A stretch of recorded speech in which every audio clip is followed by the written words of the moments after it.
I got to give them some credit for the fight, right? You can be frustrated, and it's a frustrating win, I think is the way to describe it. But I'll take it, man.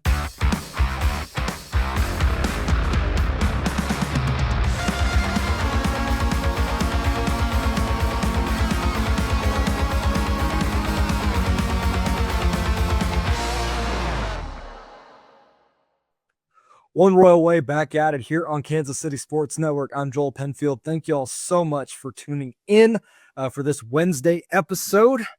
Make sure you are liked and subscribed on all platforms. We hit 700 subscribers on YouTube, which was the goal that I set to hit at the end of the month. Thank you so much for that. That is awesome. We got there in 8 days to spare. How incredible is that? That's a testament to your guys' support. So thank you very much. Make sure you're hitting notification bells on all platforms as well. So you know when these episodes go up Monday, Wednesday, Friday throughout the season. I'm recording about 5 minutes after the Royals game ended on Tuesday against the Colorado Rockies. They win 4-3 in 11 innings. Should it have gone 11 innings? I don't think so, but that's just the way that this team is going to play it this year. Another extra inning game. They found a way to get a win to start the homestand. You still got 2 more against the Rockies and 3 more with the Astros for this homestand. So off on a good note, even if the game should not have played out that way, and we'll dive into that. And I'm only really talking about this game tonight, so this may be just 20 minutes on the Tuesday night game against the Rockies, and then a little bit of preview of Wednesday, Thursday, and then maybe a little minor league stuff if I have enough time at the end. Before we get into all that, this show, as always, brought to you by Emprise Bank, our partners impossible. Member FDIC, can't thank them enough for their support of everything we do here at KCSN and on this show. So as I mentioned, Royals win 4-3. I don't even know where to begin here. I normally have notes and I take those out of the game. I did not. So this is going to be a ton of rambling and I don't know where we're going to head, but you guys listen to me enough. You know how this goes. You know how my brain works at this point. I guess we're just going to work backwards and talk about the 9th, 10th, and 11th, and then I'll talk about some of the stuff early on in the game. The 2 main stars of the game, and Kris Bubic and Drew Waters, I'll give them some more time here at the end. So it's 2-0 Royals. They get an insurance run in the 8th on a Kyle Isbell safety squeeze, and the infield was in, but hey, he gets the bunt down. Drew Waters scores. It's 2-0. Ursig had already shut down the 8th. You think, okay, Estevez is going to come in the 9th, and we're going home happy in a 2-hour game. And I'm recording an hour ago. It's like 8:30, 8:40 by the time I get on here, and not almost 9:45. Estevez gets 2 quick outs on a handful of pitches. It wasn't even that much. Let's see. I just want to see how many pitches it was. I didn't think there was that many. A 2-pitch line out to Sean Bouchard, and then he got Kyle Farmer to fly out on 2 pitches. So 4 pitches, 2 outs. Then Ryan McMahon walks, who had struck out 3 times earlier in the game. And then he walks Hunter Goodman. And then he walks Michael Tolia. Bases loaded, 2 outs for Jacob Stallings, who is not known for his offense at all. Career .237 hitter without a lot of power. Really just a defense-first guy. And he hung a slider and ripped it down the line, cleared the bases with 2 strikes also. Gets 2 strikes, throws a slider down and away, and then it just hung in the middle. Slider really wasn't there most of the night. And it's just like that, it's 3-2 Rockies. And you're thinking this is just a kick in the nuts, awful type game.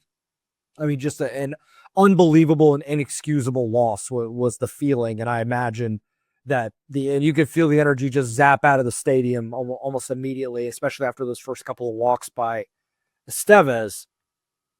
But to this team's credit, they get off the mat and they managed to get a run in the 9th inning on a Salvi gets a little doinker. Michael rips the ball down the left field line, not the right field line, left field line. 2nd and 3rd, nobody out. Massey sack fly, get a run in, tie it. So got a runner on 2nd, 1 out, Kevin Biggio up, and Michael gets picked off at 2nd. Now, I understand that this is an aggressive base running team, and some of that is, there are gonna be some situations where they get, thrown out in a unfortunate position. Some of it I'm willing to accept because of the aggressive nature to which this team runs. That's a situation where it is unacceptable to get thrown out. You cannot, if you're gonna run, just run and commit to it. But Michael gets into a rundown, he's out, and then it's empty with 2 outs. Biggio flies out, we go to extras. Just in that situation, just as inexcusable as it gets. And we've seen a lot of base running mistakes in the team. That's the second time we've seen Michael get picked off in like the last week or so. At probably even longer than that. But he's been picked off a couple of times at second base, and you just can't have that. Especially when your offense struggles as much as the Royals does. You can't afford to give away outs on the base paths like that. Like getting thrown out trying to steal a base, like, all right, frustrating, but I'm willing to accept it a little bit more. That's not one. That's not one in that situation. 10th inning, John Schreiber comes in, walks Nick Martini, sack bunt, so it's second and third, 1 out. And with Schreiber's propensity to give up ground ball base hits, felt like, base hit's going to score 2 here. So this is a situation where it could get a little hairy. And credit to Freddie Fermin, and who was ultimately the hero in this game as well. Slider in the other batter's box. He picks it and back picks Nicky Moniak at third. Just a great throw. It was a early vintage Salvador Perez type play that he and Michael had worked out, and gets the runner. So now it's just second base and 2 outs. And then eventually John Schreiber gets the fly out. You move on to the 10th inning. Nothing doing in the 10th for the Royals. The 11th comes around. Daniel Lynch works around a leadoff walk of Ryan McMahon. Again, the Kris Bubic and Lucas Erceg did not walk any 1 innings 1 through 8. The Royals walked 6 guys in the final 3 innings. Got to get that cleaned up. Like, you can't. They danced through the raindrops in this one, and it's a good thing the Rockies are terrible, because a better team would have beaten the Royals in 10 or 9. It is what it is. Again, like I said on the last episode about the game against the Tigers where they kind of stole it. Don't ask how, they just ask how many. You get to the 11th. Obviously, they're going to walk Bobby Witt Jr., who was up to bat with Marcana on. First pitch, wild pitch by Tyler Kinley. So with Vinny up, they intentionally walk him. It's bases loaded. And Freddie Fermin up because he pinch ran for Salvi in the 9th and hits a fly ball or a line drive to center, gets down, and the Royals are walking off winners. It was not pretty. It was mostly ugly in a game that you had no business being in extra innings with. In a game you pretty well dominated, even though it was only 2-0. You'll take the win where you can get it. Obviously, this team just needs them badly after a 2-8 road trip. You get the Rockies coming in who are not good, and you still found a way to win a game. And you got off the mat when it looked like you were about to take an absolutely inexcusable loss, and a pretty embarrassing one at that, given the way that it happened with back-to-back walks with 2 outs in the 9th. So I got to give them some credit for the fight, right? You can be frustrated, and it's a frustrating win, I think is the way to describe it. But I'll take it, man. Like, maybe this gives them a little bit of confidence going into the next 2 games that, hey, look, we won. It wasn't pretty, but we won. And winning is a contagious thing. Winning cures a lot of ills. And despite the offensive struggles, despite some of the issues in the bullpen at the end of this one, still found a way to win. Now, like I said, a better team would have beat the Royals today, but they're playing the Rockies, so they still found a way to win. Well, I'll talk a little bit about Daniel Lynch and Drew Waters here on the other side of this break. We'll go ahead and hit it a little early today. Looking for tickets for your next event? Tickets for Less is your #1 source. Save big on every purchase when you use promo code KCSN at ticketsforless.com. Success in real estate takes more than vision. It takes the right financial partner. When someone takes something rundown and turns it into something great, that's called a comeback story. like Brain Group.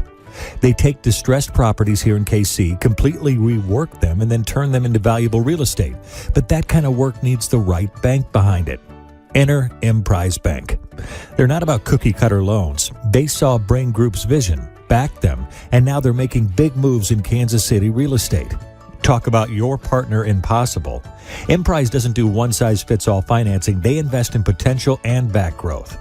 Visit emprisebank.com/KC to learn more. Emprise Bank, member FDIC, equal housing lender.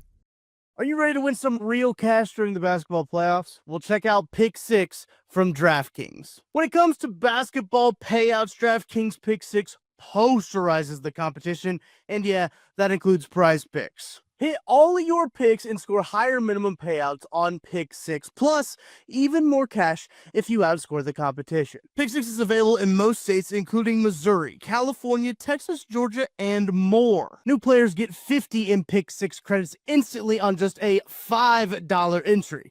Here's what you got to do. Download the DraftKings Pick 6 app now and use code KCSN. That's code KCSN for new customers to play $5, get $50 in Pick 6 credits. Better payouts, bigger wins, only with Pick 6 from DraftKings. The crown is yours. Gambling problem? Call 1-800-GAMBLER. Help is available for problem gambling. Call 888-789-7777 or visit ccpg.org in Connecticut. Must be 18 plus. Age and eligibility restrictions vary by jurisdiction. Pick 6 not available everywhere, including New York and Ontario. Void where prohibited. 1 per new customer. Bonus awarded as non-withdrawable Pick 6 credits that expire in 14 days. Limited time offers. See terms at pick6.draftkings.com/promos. Be sure to hit that like and subscribe button, everybody. I appreciate you hanging out with me, talking about an individual game between the Royals and the Rockies on this particular episode. Kris Bubic was masterful tonight.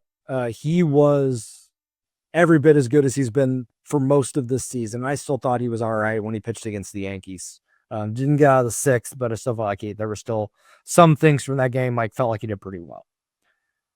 Tonight was fantastic. I had let me get his box score here. Seven shutout innings, only gave up 4 hits, no walks, 6 strikeouts.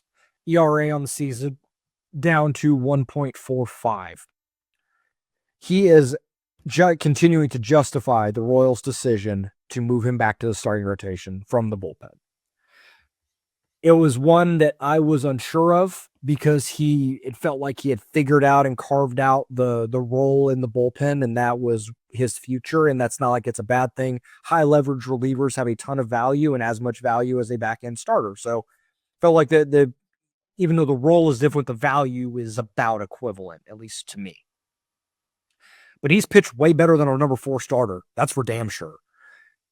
I continue to be impressed with his presence on the mound, the conviction that he throws with, the fastball. I mean, it's averaging 92.5, and it gets swings and misses in the zone with consistency. He had 7 whiffs on it tonight, 14 swings and misses overall. It is so impressive to see him continue to build and building that confidence too. He's pitching with this confidence and this conviction that you just didn't see early in his career. And I think, and he's talked about it, and I wondered about this with him moving back to the bullpen, and he confirmed it in an interview with Joel Goldberg that pitching in the bullpen helped his mentality because it's just, hey, 1 inning at a time. And just, I'm going to go out there, I'm throwing my 1 inning out of the bullpen. All right, up, down, let's go and throw another inning. And not worrying about trying to last for a full, hey, I got to go out there and throw 6. It's just 1 inning. And it seems to be working for him. He had the breaking ball working tonight as well through a bunch of sweepers. He's been able to kind of mix and match his secondaries, and that is keeping guys off balance because with a heater that's low 90s, it's even with the carry and the vert that he gets on it, it's not going to blow anyone away. But when you can mix a sweeper, slider, changeup, and every start he's varying what that main secondary is, and because heavy fastball changeup, then he was heavy fastball slider. Today it was heavy fastball sweeper with the slider and change. He still threw in the double digits. He's continuing to be incredibly impressive and has been the second best starter on this team. And Seth Lugo's been pretty solid. Michael Wacha is starting to round into form a little bit, but it's been Reagans and Bubic at the top, for me at the top of this rotation. And it's going to continue to keep the Royals in games. And that is why I still have some belief this team's going to be able to turn it around, because the starting rotation is going to continue to do work like this. And when Michael Lorenzen's your 5, it's a pretty high floor. And that's going to keep you in a lot of these games. And as the offense gets it figured out, hopefully they figure it out, you're still going to find a way to keep yourself in a game or win games like this. The offense was not great tonight, but Kris Bubic was 7 shutout innings and give them an opportunity to win it, and they eventually did. But they had the opportunity because of what Kris Bubic did. So ton of credit there. The other guy that had a hell of a game tonight, and I got to tip my cap to him because it was an unlikely source. That's Drew Waters. Like I'm sure other, people that follow the Royals. Now I kind of written Drew Waters off, after this past season where he got such a limited sample. He got 19 plate appearances at the big league level, despite some of the offensive struggles and, the outfield offense struggling mightily for most of the season last year. And he mashed in AAA for the most part. He didn't really get an opportunity. And that read to me as, okay, he's just, they don't think he's a guy. They don't think he's going to be able to help them contribute, despite Hunter Renfroe, MJ, and Kyle really not hitting most of the season. But he gets the opportunity after the Mark Canha injury. Comes up, and it was more of the same. But the last 2 games, and it was brought up to me by someone on Twitter that it is interesting that he started to get going after MJ got demoted.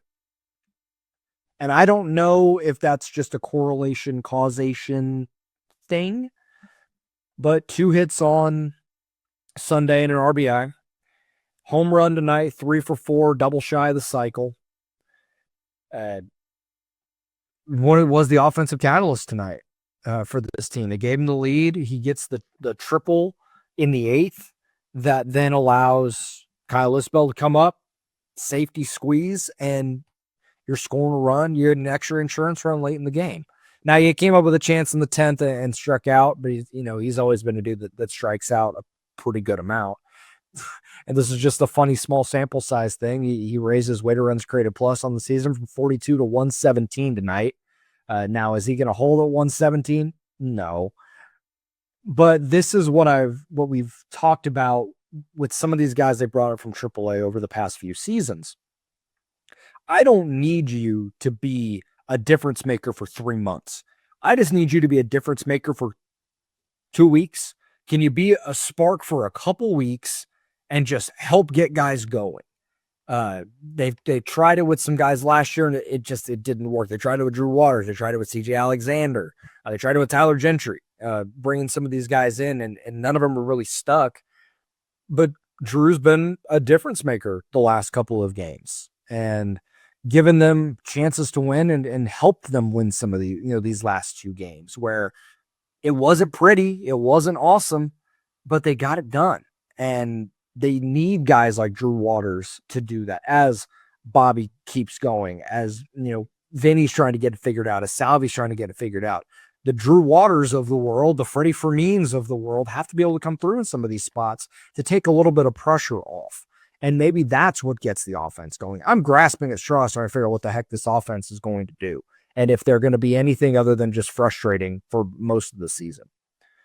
But a huge shout out to Drew Waters tonight. They wouldn't have won this game tonight without him. I mean, he scored 2 runs. He hit the home run that gave them a lead, in the middle innings. So he deserves a lot of credit there for that.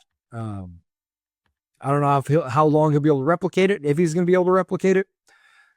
But I'm going to, obviously in this moment, give him a lot of credit for what he did tonight.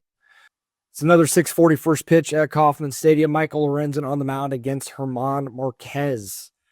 Marquez has struggled this year. 8.27 ERA in how many innings we got here? 16 and a third innings. He didn't get out of the first inning. Last time out against the Dodgers, 7 earned runs. Did not get out of the 5th against the Padres. And even in the 5-inning start he had against the Sacramento / Oakland / Vegas A's. 5 innings, 6 walks, and 3 earned runs. You want a slump buster, German Marquez seems to be the answer right now. I mean, if you're not going to be able to hit this guy, I don't know who you're going to be able to hit. Ryan Feltner, I mean, he hasn't necessarily bathed himself in glory this year, and he had almost no problem getting through this lineup most of the game outside of the home run to Drew Waters. It's going to happen one of these games. I know that they're going to be able to put up 1 inning with crooked numbers, and it's going to get it going. That is my prediction. I'm going to keep saying it until I'm blue in the face, until it eventually happens. Because God, I just think it's right there, man. Like I don't think this offense is going to be this terrible all year long. Like there's no reason for it to be. There are too many talented dudes in that lineup, especially at the top, to be like this all season long. And then on Thursday, day game, Cole Reagan's day against Chase Dollander, the rookie for Colorado Rockies. This will be his 4th start. He's got a 7.36 ERA in 14 2/3, 18 strikeouts in those innings. Big time fastball, big time stuff. That is going to be a challenge because there's just not a lot of tape out on him. You know, you can look at some of this stuff, but we just haven't seen that sort of sample. Now, a 3-start sample, maybe there is a little bit of a book out on him. And we'll see. But one thing we know, Cole Reagan is going to go out there, and if he's efficient with his pitches, he's going to give the Royals a chance to win a game. And he loves pitching at home.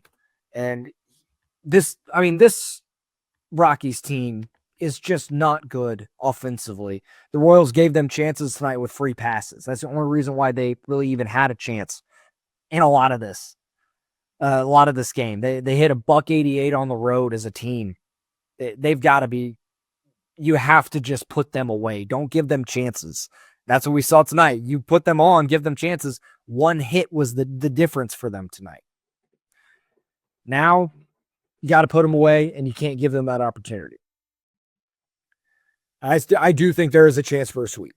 I'm not going to necessarily predict it because we've seen the amount of inconsistency from this team that I don't know if they have it in them. I hope they do. But we'll see. And maybe tonight, despite how ugly it was, Freddie coming through, walk off, 2 kind of gutsy wins in a row is maybe what gets him going. We'll have to see. The other thing from tonight on the minor league side, really the only thing of note specifically in the minor leagues was Jack Caglione. We haven't talked about him a lot recently. He scuffled there for a little bit, got it going at the end of that series in San Antonio, brought his weighted runs created plus on the season. It was down below 100. It was kind of scuffling. It's back up to 112. The walk rate is at 11%, which I love to see.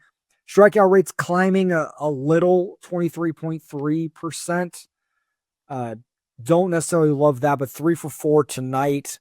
Hit by pitch and a walk, 2 doubles, or 2 hits off of Clayton Kershaw, the first one being a double. He struck out late in this game in the 8th inning, and it was a lefty, and these are some of the things that we want to see him continue to work at. Chasing balls in the dirt down and away. He has struggled to hit lefties so far this year. He got one off Kershaw, but he also swung at a slider in the dirt in the other batter's box earlier in the at-bat. Kershaw threw him a fastball away, and he found the barrel and got it there. He's still got things to work through, but this team is in a place this player, Jack, is in a place where the improvements, I think they're coming.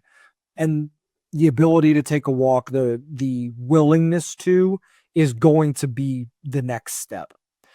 Because for the most part, and what he has to realize is these AA pitchers are terrified to pitch to him. Bobby went through the same thing. If you recall from, I think it was 2021 when Bobby was in AA, he would chase a ton and try and put balls in play because they just weren't pitching to him, and he's just trying to stay in rhythm. I think Jack's going through something similar now.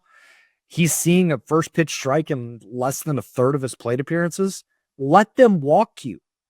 Like, I know that it's real easy to say, for me to say that, but if they just continue to not pitch to him, man, like, get your on base percentage up, show some discipline, and then hammer the mistake if there's a runner on third, 2 on, 1 out, and they're trying to just not load the bases, then hammer the mistake. And we know that he can. He's done it time and time again. So a good start tonight, and obviously getting 2 hits off Kershaw. I know that it's Kershaw on like the 18th hole of his career, but it's still Clayton Kershaw. Like that's something he's going to have early on in his career as hey, that's pretty awesome, right? I'm done rambling. It's late. I'm tired. I was tired before, in the 9th inning. That's why I wanted them so badly to not blow it there. But thank God they got a win. It's time for Toast Game. Brought to my Holiday Distillery. I got myself a little soft red wheat here. I'll pour just a little nip for the win tonight. And I mean, you got 3 names that you could go to here, but I'm going to go with Freddie Fermin as my Toast Game. Before it was going to be Drew Waters, and he still deserves a ton of credit. But the snap throw to get the lead runner in the 10th helped get them out of that inning. And then he obviously comes up with the game-winning hit. A difference maker, late game substitution for Salvador Perez, comes up in a huge spot and was the difference and gets it done. Helps the Royals get a much needed win. They couldn't afford to take a loss to the Rockies in that game, especially with the fashion that it would have happened in. So shout out to Freddie Fermin and shout out to Holiday Distillery, some of my favorite bourbon out there. That is going to do it for One Royal Way tonight. I will be back on Thursday. I'm going to talk after the game on Thursday, but because of the draft, not going to go live. We'll plan to on Sunday night after the Houston series is over, and we will talk then about the rest of the the homestand and what's coming up moving forward. But should be on the lookout for an episode either Thursday evening or probably Friday morning. Obviously, producer Nick on the 1s and 2s here as always. I know he's going to be busy with the draft, so look for it most likely on Friday morning. I appreciate everybody. Be sure to like and subscribe on all platforms. Hit those notification bells so you know when that episode does go up, whenever we're able to get it posted. And I will talk to y'all after the end of the series against the Rockies. Have a great one, everybody.